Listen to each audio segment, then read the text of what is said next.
Hello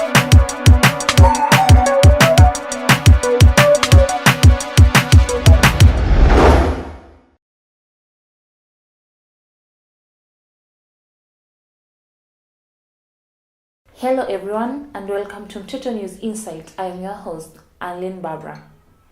Since 2001, there have been several arson cases in Kenyan schools. In March 2001, 67 students died after a group of students burnt down a school in eastern Kenya. The students claimed they were enraged by the school's administration. This year, cases of school arson have been reported. Moi Girls High School, Nairobi reported a school fire that burnt down a school dormitory belonging to Form 1 students. The county commander, Japhet Koome, confirmed 8 students died and dozens sustained injuries due to the fire. The 8 students who died were burnt beyond recognition. DNA samples have been taken from the bodies as well as from the parents of the girls for purpose of identification. Education Cabinet Secretary Dr. Fred Matiang'i said, out of the 10 students injured and admitted, 2 of them are in critical condition and the remaining 8 are out of danger. Kenya Red Cross Information Desk confirmed 10 other students are missing from the school. Education CS said that the school will be closed for 2 weeks to allow investigations into the fire. A workshop organized by Girls Not Brides was held at Silver Springs Hotel in the aim of ending child marriage and female genital mutilation. The workshop brought together a close to 36 organizations to chart the way forward on working together to end child marriage. When we're working together, first of all, we can raise awareness, we can speak with one voice, and together we can go to donors so that we can potentially have mobilize funds. And furthermore, different actors such as government, which is actually the lead, needs to hear one voice from civil society. Furthermore, working at the community level, working with the families, and also working at the national level, if we're working together, we have that opportunity to hear from all the different national and subnational levels on what are the child marriage issues. What we need to do together to end child marriage is to put together our data, all the reports that we have done in the past, and all the plans that we need to do so that we have unified data in terms of child marriage. And as we get data which is coordinated and which is authentic, we shall be able to do evidence-based programming in regards to child marriage. And I think we'll be able to make bigger milestones together as organizations, civil society and government. Speaking during the workshop, Haitha Somo of UNICEF Kenya cited counties' prevalence data on child marriage practice were as follows: Homa Bay 38%, Kwale 37%, Turkana 32%, Siaya 29.5%, Tharaka Nithi 25%. Data from other counties to be released soon are from Samburu, Wajir, Garissa, Kajiado, and West Pokot. Somo cited the major reasons for practicing child marriage were personal choice of girls themselves, better bride price, social pressure, traditional requirements, existing poverty and hardships. During the gallery walk, different stakeholders raised a number of challenges towards their efforts to end child marriages. The challenges raised proved similar as follows: cultural beliefs, inadequate funding, exclusion of boys, vast regions, lack of best practice or partners, ever-changing policies, political interference, corruption that slows justice for victims. The county government in Garissa and River County, we work together. We have a county steering groups. We are the stakeholder of that. We say that partnership is a process, not an event. And some of the ideas are very good of what we really need to look into.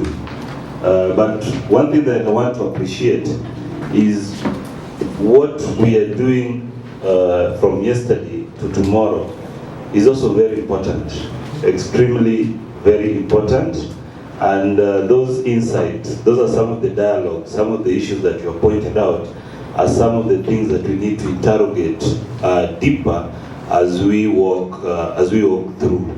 So what I really request is children make up more than half of the Kenyan population. It is estimated that 54.4% of Kenya's population is below the age of 18 years, and hence, the majority of Kenyans are children. With this data in place, many of the children issues and programs go unnoticed without children. Involved stakeholders raised the argument of children participation in order to get all their voices heard on different matters. Funds for children participation should be set aside by government of Kenya. Now, for us to end child marriage, one of the critical stakeholders that we must work with are children. Children have a voice and they must be heard. And children are the people who are affected by child marriage. It's important that we have conversations with children, listen to children, and do exactly what the children want to be done for us to end child marriage. Secondly, we must move from rhetoric to action. It is good to have strategic meetings at high level, but a time has come that we must go to the grassroots, work with the communities, work with traditional leaders, work with religious leaders, for us to collectively develop community-generated mechanisms to end child marriage. The issue is that we don't get the voice of children included in our planning. Is where can we trace the voice and participation of children in the government documents, in the government plans? And where do we have budgetary allocations for those specific areas in the government plans? We could not authoritatively point out. And so, one of these days, one of the things that I've been thinking is that, participation is becoming a very key issue in Kenya. Everybody wants to participate. You go to the counties, you can't pass budgets before people participate. And I've been thinking that one of these days, children might take us to court to ask that where are they when we are discussing their issues. And so, World Vision has the experience that unless we get children to participate in decision making, in planning, then most of our plans become just what they are, for adult consumption. Across the borders, the African Early Childhood Network AFCEN held a series of conferences concerning early childhood development in Arusha, Tanzania. Among the speakers including Rita LaRocque presented their findings on early childhood development. On her part, Rita highlighted the early childhood development baseline study design and the sustainable and comprehensive response for vulnerable children and their families, which included evaluation, collection of primary data, community sampling, and interviewing of children. What's these or the opposite of a big, small, such things that require you to solve a problem. So all the other areas didn't look bad. You can see they could communicate, they could tell you their name, they could walk on their toes. Osmotor is about using your legs, tiptoeing. Personal social is about relating, being able to serve your own food. So those were the two problem areas. So we realized if we had to do an ECD intervention, we needed to make sure these two areas were strong. Next. We also checked 9 other parameters across, whether the children were able to hear well, which of course all these things affect the developmental milestones of children. Being able to talk like others, whether the parents understand what the child says, or being able to walk and run. The challenges affecting ECD services were also highlighted on these presentations. Other speakers added about gender issues and its relation to the respective families on early childhood development. From conception to 8 years. This care at this stage in their lives provides the strongest foundation for them to acquire skills and knowledge to survive and evolve the society we live in. Next. How about girls? For girls, it is often the intersection of multiple issues that create. In the Western world, psychosocial well-being is talked about a lot, unlike Africa where the subject is less valued in children and youth. This is why the Regional Psychosocial Support Initiative, REPSI, took the opportunity to critically engage and help promote the perception that it is incomplete if we just give children tangible support without supporting them to be the best that they can be socially and emotionally. Peter Midwa with more. REPSI, a leader in mainstreaming psychosocial support into programs and services for girls, boys and youth in Eastern and Southern Africa, held its biannual Psychosocial Support Forum at the Arusha International Conference Center in Arusha, Tanzania, from the 4th to the 6th September 2017 under the theme Equity, Equality for All Girls, Boys and Youth.